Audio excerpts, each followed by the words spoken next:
Siete alla ricerca di un monitor economico che non vi costi una fortuna ma che vi offra comunque un alto refresh rate e un'ottima risoluzione? Beh, guardate questo video perché sono sicuro che farà il caso vostro. Oggi andremo a recensire l'LG UltraGear 27GR75Q.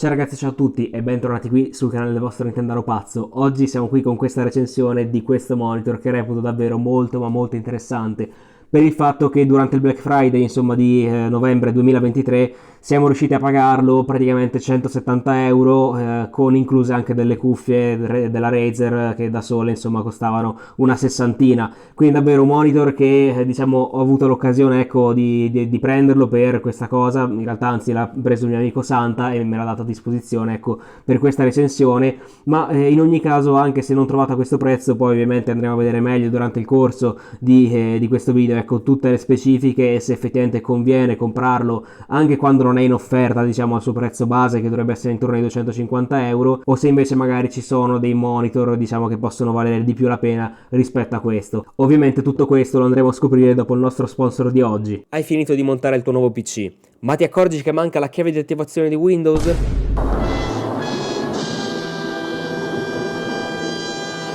Nessun problema, lo sponsor di oggi è KeysFun, sito che ti offre chiavi di Windows 10 e 11 a prezzi veramente bassissimi. Ti basterà applicare il codice sconto esclusivo LAU50 per avere uno sconto del 50% sul tuo acquisto di key di Windows, così da pagare solo 13 euro la chiave per Windows 11 Pro. Oppure col coupon LAU62 avrai diritto a uno sconto del 60% sulle chiavi di attivazioni per Office, pagamenti sicurissimi con PayPal e attivazione assicurata al 100%. Tutti i link sono in descrizione.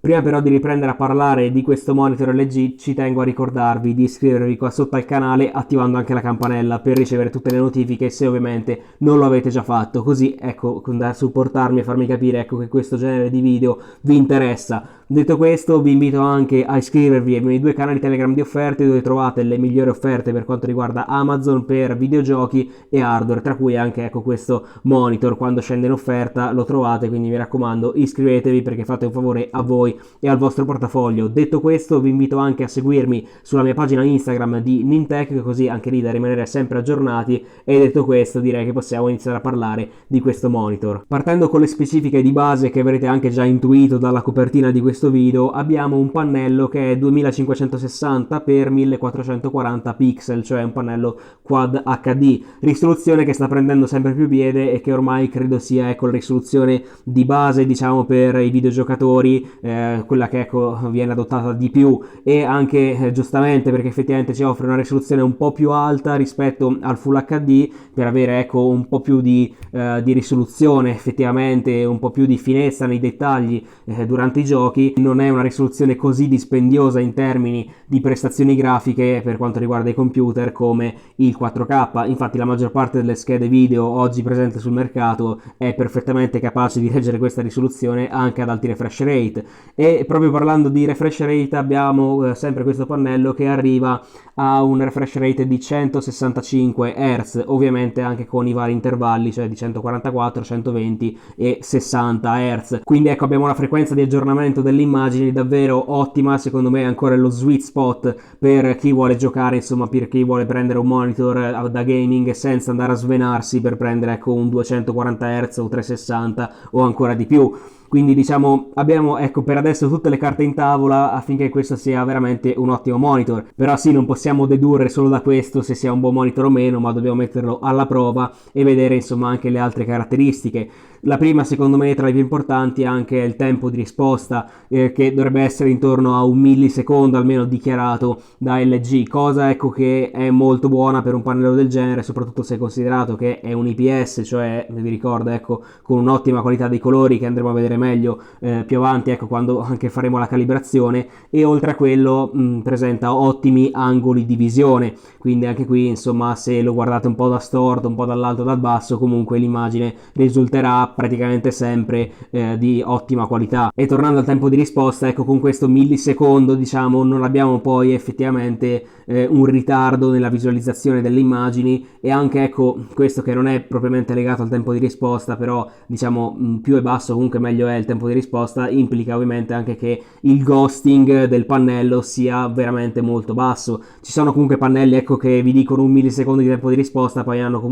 presentano del ghosting, ma lì perché magari sono anche difettati di fabbrica in qualche caso, in altri però perché in realtà quel millisecondo è soltanto in qualche occasione. In questo caso effettivamente con questo monitor LG devo dire che non ho riscontrato nessun tipo di ghosting, appunto, anche quando ho provato a utilizzarlo a frequenze di aggiornamento un po' più basse rispetto ai 165 Hz, anche con PlayStation 5, e poi dopo lì ci torniamo, ecco, per quanto riguarda la compatibilità. Tra le varie feature svettano ovviamente le tecnologie di sincronizzazione del refresh rate di Nvidia e AMD, cioè G-Sync e FreeSync rispettivamente, che vanno a sincronizzare, ecco, il refresh rate del monitor con gli FPS che stiamo facendo a schermo, ovviamente nel caso in cui utilizziamo questo monitor con un PC. Per quanto riguarda le console, appunto, io ho provato con PS5, questo monitor non supporta però il VRR, cioè il Variable Refresh Rate, poiché ecco la porta HDMI presente, anzi le due porte HDMI presenti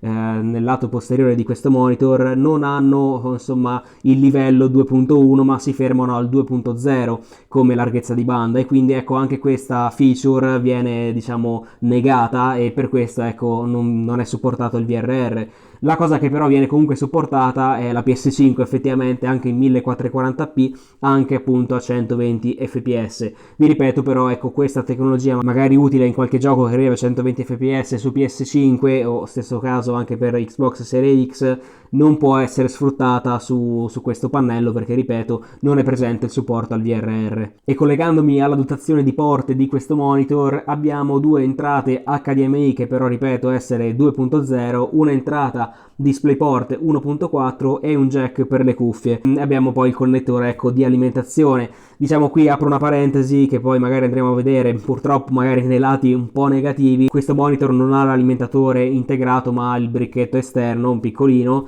che però secondo me davvero è abbastanza scomodo per il fatto che il cavo è abbastanza corto, perché abbiamo un cavo di 1,5 m che diciamo non è proprio agevolissimo. Secondo me fosse stato un po' più lungo sarebbe stato meglio, ma diciamo nulla di chissà che cosa, ecco. Per quanto riguarda invece diciamo l'uscita audio, questo monitor non ha delle casse integrate. Questo potrebbe essere diciamo un lato negativo effettivamente di questo monitor LG. Ripeto, potete andare ad attaccare il jack magari dietro delle cuffie direttamente alla porta di questo monitor, ma tanto vale, ecco, attaccarlo al jack della scheda madre o della scheda audio che avete nel vostro PC. Quindi effettivamente sì, questo monitor non ha un supporto effettivo per l'audio, diciamo, con delle casse integrate. Dovrete andare a mettere appunto degli altoparlanti esterni oppure usare appunto delle cuffie dedicate. Passando ora all'ergonomia di questo monitor, devo dire che da una parte mi ha stupito e dall'altra sono rimasto abbastanza deluso per il fatto che come, ecco, diciamo, movimento verticale, sull'asse verticale è eccezionale. Questo monitor veramente si alza e si abbassa con estrema facilità, e quindi ecco questo vi può permettere anche di piazzare questo monitor anche magari in scrivanie che magari sopra avete una mensola molto bassa. Adesso vi lascerò scritto anche quanti centimetri diventa alto mettendolo il più basso possibile, perché è una cosa che in molti mi chiedono durante le recensioni dei monitor. E oltre a quello, ecco, si può anche ruotare lo schermo per metterlo in 9/16, cosa comunque molto molto utile per chi magari ha bisogno di un secondo schermo in verticale, per chi fa programmazione o chi magari deve fare streaming video e ha bisogno della chat magari in verticale. Non lo so, gli utilizzi poi li potete trovare voi. Comunque ecco, è una feature che ha in più questo monitor, che sicuramente non fa schifo. E l'altra cosa poi, che si può anche inclinare, diciamo l'angolo esatto non ricordo, però insomma anche come inclinazione non è per niente male, cosa che ci può essere utile se dobbiamo andare a verificare, ecco, magari il sotto del monitor, dobbiamo avere un'inclinazione per una vista migliore. insomma comunque ecco ci può far comodo. La cosa però invece che, come avevo già anticipato, mi ha deluso è il fatto che questo monitor non si possa ruotare diciamo in senso orizzontale. Questa è una cosa che secondo me un monitor che ha il fatto di poterlo mettere in verticale, cioè appunto metterlo in un altro formato, il fatto che si alza e si abbassa così, veramente non ha senso che non si possa ruotare diciamo nel senso orizzontale, cosa che veramente fanno monitor anche che costano molto meno, e che un monitor che costa effettivamente 250 euro dovrebbe avere come prerogativa di base. Come qualità costruttiva dei materiali, diciamo, non è super eccezionale, almeno per la parte posteriore e la base, perché alla fine abbiamo tutte le componenti che sono in plastica, però diciamo ormai la maggior parte dei monitor è composta ecco da plastica. Per il resto però insomma comunque anche la parte frontale, ecco, queste plastiche sono ben sagomate, belle resistenti, quindi diciamo ci sta alla fine. Solo ecco, la parte della placca posteriore del monitor, dove ci sono anche le uscite video, non lo so, dà l'idea un po' di plastica un pochino ecco fragilina, però per il resto ripeto non è nulla di chissà che scandaloso, ovviamente ci mancherebbe altro, è comunque ecco un buon monitor per cui da questo punto di vista. Abbiamo anche ecco il fatto di poter far passare i cavi dietro la base, perché appunto c'è una scanalatura apposta che ci permette di infilare questi cavi. Per quanto riguarda invece la qualità dei colori presenti in questo pannello, devo dire che sono rimasto comunque molto sorpreso per il fatto che questo monitor presenta una copertura del canale sRGB praticamente pari al 100%, che per un monitor di questa fascia di prezzo non è male. Certo è un IPS, quindi già di base comunque i colori devono essere molto buoni, però comunque non è male, e diciamo anche la certificazione HDR10, e soprattutto poi se lo andiamo a calibrare davvero dà il meglio di sé. Diciamo la calibrazione non è una cosa che dovete fare per forza, però ecco se la fate con un colorimetro, io ho usato lo Spider-X Elite, diciamo il colorimetro più famoso probabilmente, che trovate anche su Amazon a un centinaio di euro, per fare la calibrazione di questo monitor, e devo dire dopo averlo calibrato veramente la qualità dei colori per il prezzo che costa questo monitor, che poi anzi il prezzo che abbiamo pagato, che è ancora più basso, è veramente eccezionale. Quindi per arrivare alle conclusioni di questo video e di questa recensione, vi posso consigliare questo monitor LG 27GR75Q nel 2024? Diciamo di sì, nel senso al suo prezzo base comunque rimane un buon monitor effettivamente, con però una forte concorrenza, perché su questa fascia di prezzo veramente ci sono già tanti altri modelli, posso pensare anche quelli della Xiaomi o altri LG stessi o anche Samsung, comunque Acer, appunto ce ne sono veramente tanti di modelli presenti sul mercato che offrono insomma un ottimo rapporto qualità-prezzo proprio su questa fascia di prezzo. La cosa però è che se questo monitor lo trovate in sconto, diciamo già sui 200 euro spaccati o anche meno, è sicuramente un best buy per effettivamente tutte le feature e insomma la qualità che abbiamo visto